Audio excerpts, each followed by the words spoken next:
A huge theme for me this year was learning to honestly just chill the fuck out. And what do I mean by that? Because of the society that we live in, because we have to work to live, it is ingrained so deeply within all of us that we constantly need to be productive and that we need to reach a level of success that makes us feel confident in ourselves and that makes us feel like we are worthy and that makes us feel like we're actually doing something important with our lives. It also makes us feel like there's no time to take a break. There's no time to slack off. You always hear that saying, you can sleep when you're dead. Now, here's the thing. We could go on and on about how important it is to have a balance if you're someone that wants to be happy and successful in life. Because I also know that I'm someone who genuinely gets depressed when I'm not productive at all. Like when I'm just wasting a lot of time and not getting anything done and not working on the goals that matter to me, I actually get really depressed because I think it's super important in life to have goals, to have things that you're working towards. But something that I really had to go deeper within myself this year was the anxiety behind those sort of behaviors, like the constant anxiety about time, the constant anxiety about doing things perfectly, the constant anxiety that I had when filming because I had such a perfectionist mindset about how everything needed to turn out. And I don't know why I'm saying that in the past tense, like this is literally still something I struggle with, but something that I actually have made progress, I believe, with is just learning to chill the fuck out in general. Like being less of a perfectionist, being less of someone who's just constantly anxious and stressed about time. And more importantly, this constant shame that's always in the background of this sort of thinking too, like this deep-rooted belief that we have to be productive, that we have to reach our goals in order to be worthy, that we have to live this life of achievements and accomplishments. And again, this is sincere. I sincerely mean this when I say like it's such a balance, because I think it's so important to have these goals, to be working towards these goals, and to try to make something of yourself in life, you know? But something that I really needed to work on, and maybe you do as well, is that deep-rooted feeling of anxiety and shame. Like that doesn't need to be there in the background, right? When we're talking about from an energetic standpoint, if you want to reach success in life, if you want to be happy in life, from an energetic standpoint, being in this state of constant anxiety, stress, and shame is going to stray you further and further away from those goals that you are trying to achieve in your life. What did chilling the fuck out really mean for me? I started to take less pressure off of how exactly I would get to where I want to be in life. Meaning, I know that I want happiness. I know that I want fulfillment. I know that I want freedom of time and money. I know that I want lots of love and connection and abundance. But often we get so hyperfixated on the how we're going to get there. And so for me, chilling out really meant focusing less on the how and just believing that when I'm in the right energy to receive those things, when I'm open to receiving those things, that is when they're going to come, regardless of how it happens. Trusting that as long as I align my energy and focus on my vision, that at some point it's naturally going to come to me. Versus being in this constant energy of anxiety, of stress about time, of shame. That is not the energy that is going to get me those things. You know what I mean? What chilling out also meant for me was putting more energy into just truly living, into having experiences, allowing myself to have more experiences in the now, because I'm never going to be in this time of my life again. And it wasn't just that. It was also that I started to reshape the belief that you need to work hard to make money. Yes, in a lot of cases, we do have to work hard to make a lot of money. But at the same time, that's not always the case. And often it's actually that energy that we're in that is blocking that abundance and happiness from our lives. What this also meant for me was finally leaving the job that made me miserable. Yes, I was at this job for 4.5 years. I was miserable. I hated it there so much. It drained me energetically, spiritually, emotionally. But because I made decent money from it, I stayed for a long time.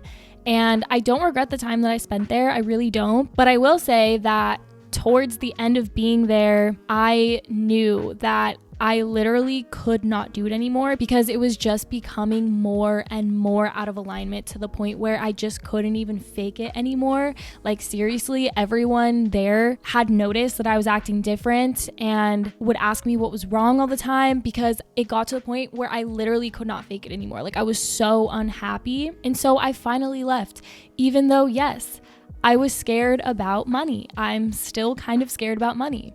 I have a new job now, but I'm making less money. And to some people that might not make sense, right? But to me, it made perfect sense. Yes, it was scary to do, but once I made the decision, it was like, okay, I already made the decision. Now I just have to roll with it. Now I just have to make it work. It was the leading up to the quitting that was terrifying, but once I actually did it, it was like, okay, I already did it, so now I have to make this work. So yes, now I'm making less money, but I knew that that was the right decision for me because the amount of misery that I felt from being at that job was truly sabotaging my growth as a person, I believe. And also, this may not specifically relate to you, but for me, chilling out also meant posting less content so that I could have the chance to just reflect on where I wanted to go with it. It's pretty much ingrained in every content creator's brain that you have to be consistent at all times. And don't get me wrong, consistency is pretty much the most important part to becoming successful on any social platform. But at the same time, sometimes we get so caught up in constant consistency that it doesn't give us any time to actually reflect on where we want to go with our content because we're always editing next week's video, you know? And so for me, that meant posting less content. And yes, the amount of subscribers I was gaining every month went down. These were all things that honestly didn't discourage me because again, I'm learning to chill out about those sort of things and trust myself and know that I am doing the right thing by taking some more time to myself so that I can come back with more quality content, so that I can come back being more authentic to who I really am. And of course, most of you watching this are probably not content creators, but I'm sure you can relate this in your own life as well to whatever you are constantly working towards. You know, it's okay to sometimes take a step back from that. Finally, getting into the second theme that I ended this year on was that friends and community are of priority. You'll probably notice that all three of the themes that I'm talking about in this video are pretty interconnected. They all kind of play out with each other. So being in this state of anxiety about time and needing to find success as soon as possible, being in that mindset really made me prioritize friendships and connections way less. In fact, I began to really isolate myself. Now, I'd be lying if I said that was the reason I don't have many friends. Honestly, the main reason I don't have many friends is because I struggle with social anxiety, which is something I talk about a lot on this channel. Understandably, like, it can be really hard to maintain friendships, especially new friendships, as an adult because you already work full time and you likely have some other obligations. You have errands, responsibilities, sometimes a relationship and your family, and there's always just like so many things to juggle as an adult. So it's very understandable that maintaining new friendships can be incredibly hard as an adult. Like, it really is. I'm not denying that. And so I do have a lot of understanding for myself and for anyone else who is having a hard time doing this. And I don't feel like there's really an answer for this. Again, because we have to work to live, working just takes up such a huge portion of our life to where we just don't have as much time and energy to spend with other people. But I will say a theme that I really ended this year on was realizing that I'm going to prioritize having more friendships and connection because the feeling of isolation seriously got to me this year. And I had realized that every time I actually did choose to be more social with others and to actually have a really good day with one of my friends or something, it always left me feeling more inspired, more like myself, more joyful.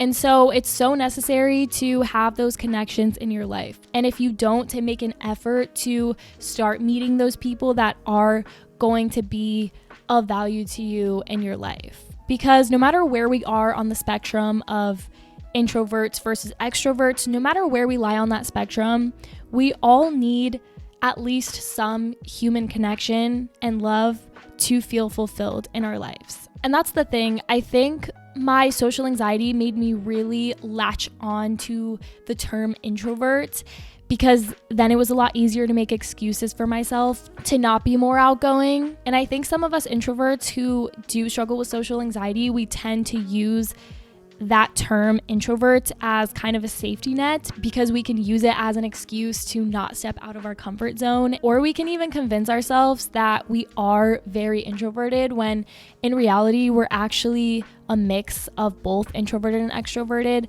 But we've convinced ourselves that we're extremely introverted because, again, it allows us to stay in our comfort zone and not have to face our fears of talking to others and being more outgoing. But I think how I ended up in this place at the end of 2022 of realizing that I needed to make friendships and connections more of a priority next year was that I realized that I had done a lot of growth as a person, and I genuinely felt so much more confident and authentic to myself, but there was like hardly anyone to share that with, you know? And so if you're also in the same boat, let's take some steps together to be more social next year. I definitely think we can make some time for other people. Maybe not as much time as we would like, but some time is progress. Stepping out of our comfort zones a little bit more every day is progress. Things that we know will genuinely improve our quality of life are things that we can definitely learn to make time for, especially when it comes to friendships, love, and connection. Like, what is life without friendships, love, and connection? I know that a lot of us are genuinely pretty introverted, and we really do enjoy that time that we have to ourselves, often more than the time that we spend with others. But I think that we're lying to ourselves if we say that we're content with not having any friends, with never spending time with others. And the third theme, well, better yet, I should say the third aspect of myself that I'm leaving in 2022. I wish I would have been saying that this whole video, because that's really what this is about. Aspects of myself that I am leaving in 2022, because it's time for change. So the third thing about myself that I'm leaving in 2022 was my lower energetic frequency. This is something that I am prioritizing in 2023, is feeling good now. As humans, we have this need to constantly look toward the future when we're not satisfied in our current lives. And I know that I really sabotaged my growth in a lot of ways by being in this energetic state, which is, again, what we were talking about early in this video. And this is another one of those topics that can be talked about for hours, because how can we be in a higher frequency when we're just unhappy, when we're struggling, when we're battling depression and anxiety, or when we're going through something really hard in our lives? And of course, something I talk about all the time on this channel is how important it is to feel through the things that we're going through, to acknowledge those things, to not run away from those things. So I'm not encouraging anyone to suppress their negative emotions or to have this sort of toxic positivity mindset. But I will say, often as humans, we allow ourselves to drown in our sorrows much longer than we ever needed to, or to feel so attached to this specific future outcome that we can't be happy in our present day lives because we're so attached to this thing that's not in our current reality. And I've always been someone who's pretty familiar with the law of attraction. It's something I've always understood. But I think a huge part of being someone who actually creates outcomes in your life that you desire is not just understanding the law of attraction, but actually having to literally start living it. Because it's crazy how you can fully understand the concept of the law of attraction, but have such deep-rooted limiting beliefs that you feel like you literally cannot break through them. Like if you've battled with depression your whole life, if you've battled with anxiety your whole life, it's like, okay, well, I understand that these negative feelings are creating more negative outcomes in my life, but how the fuck do I get out of it? Like, I don't know how to get out of this energy. And so towards the end of the year, I started reading this book called Ask and It Is Given by Abraham Hicks. This book is the holy grail of manifestation. Immediately when I read this book, it became very clear to me that my current energetic frequency was sabotaging me from happiness, from abundance, from fulfillment, from success. Yes, there were many times when I did feel happy, inspired, joyful, but majority of the time, I always had this background of anxiety, of stress, of shame. So this year, in 2023, what I am focusing on literally more than anything is simply just feeling good in the now, despite my circumstances. I am quite literally leaving this past version of me in 2022 that felt so disconnected from the things that I truly wanted out of life, that felt so much fear, that felt so much shame, that felt so stuck. That's another really big word that I could use, is I just felt so stuck. Now, at this point in the video, you may be wondering how exactly I'm going to focus on feeling good in the now. Well, a huge aspect of that is being conscious of the energy that I am in, not being passive about the energy that I am in. Your emotions are the most powerful tool that you have, because however you are currently feeling is showing you what energy that you're in. And so it's not something to be ashamed about. It's not something to feel like shit about. Our emotions are simply our emotional guidance system. They show us where we're currently at and where we're going. And so it's very powerful when we can have awareness of our emotions so that we can realize, okay, I don't like where I'm going right now, so I'm going to try to shift my energy to something else. I'm going to try to focus on something that is more positive, or I'm going to do some sort of self-care ritual that relaxes me and makes me stop thinking about the things in my life that are stressing me out. Another really helpful thing that is talked about in this book, Ask and It Is Given, is slowly reaching for better feeling thoughts. Because typically when we are in a lower energetic state, when we're feeling emotionally down, it's because of a certain thought that we are having. And oftentimes it's just not possible to shift from such a low feeling thought and such a low feeling emotion to automatically feeling super happy, to automatically viewing the situation entirely different, right? But what this book talks about is slowly elevating your emotional state by thinking slightly better thoughts over time, kind of like a staircase. For example, taking one of my huge blocks in 2022 as an example, I'm so stuck. Obviously, it's often just not possible to go from I'm stuck to I'm so free, I'm so happy, you know? But we can start with a slightly better feeling thought, such as I feel stuck right now, but I won't always be stuck. And then maybe we can move to I feel stuck right now, but I'm not actually stuck. I just feel stuck. And then maybe shifting to, well, I only really feel stuck because I'm at this job or I'm in this situation.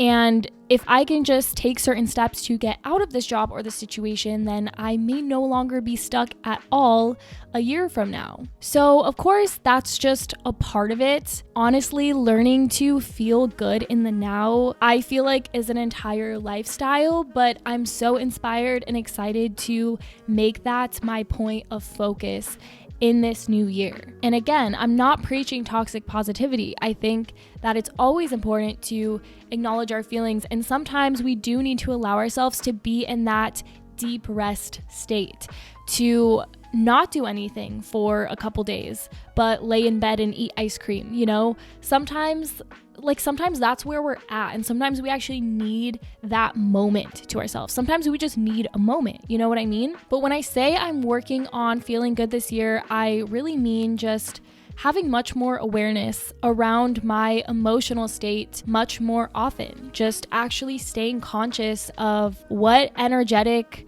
frequency I'm at on a day-to-day basis, noticing when I'm at a really low point and why I'm at that really low point and how I can start thinking, feeling, and living differently in order to feel more good in the now. And often this is a matter of letting go of things that are sabotaging our energy. Like, I knew that my job was sabotaging my energy and that it was time for change.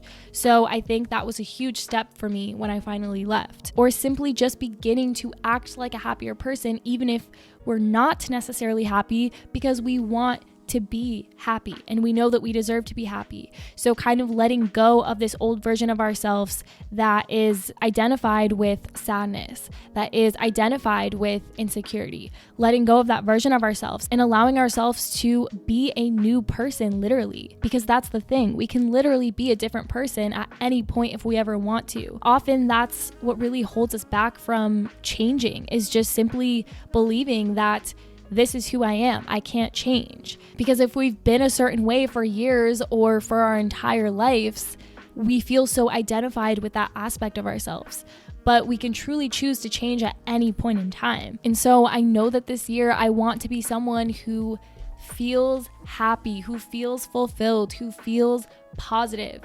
And I know it might seem like I did feel that way a lot of times based off of the things that I said in my videos, and that's because it's true. I did feel that way a lot of times. And that's when I created those videos, because I was coming from a place of happiness. But more often than not, I felt stuck. I felt unfulfilled. And those were obviously the times that I wasn't creating as much, that I wasn't sharing where I was at, because why would I want to share that, you know? So just to be clear, I did not make this video today because I think that you care about what my New Year's goals are. I made this video today because I know that all three of those things that I talked about today are universal challenges that so many of us experience. And so if this video allows anyone to feel seen, to feel heard, to feel validated, to feel understood, but especially if this video inspires anyone who is feeling that way, then I'm happy. We are never confined to any certain version of ourselves. And as much criticism that there is around New Year's resolutions, in my personal experience, a new year genuinely feels like a reset button for me. And it just genuinely makes me feel hopeful and inspired again, because it's a new year. It's a fresh start. It's a clean slate. So that is my intention for this video today, and I hope it resonated.